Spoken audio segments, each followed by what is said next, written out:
Tahun-tahun sebelumnya nilai ujian nasional menjadi penentu kelulusan. Praktis sekolah tidak memiliki kewenangan dalam menentukan kelulusan.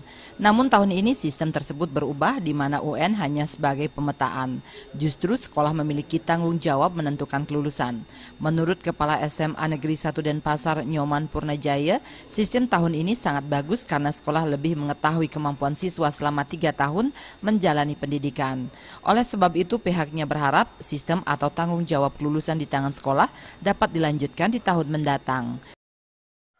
Tidak mengukur kemampuan anak-anak semata-mata dari UN, tetapi sepanjang hari, sepanjang waktu, mengingat kurikulum 2013 itu kan menggunakan authentic assessment, artinya penilaian terhadap proses selama anak itu berada di sekolah, mengikuti pelajaran, bagaimana sikap, bagaimana perilaku mereka pada saat mengikuti pelajaran.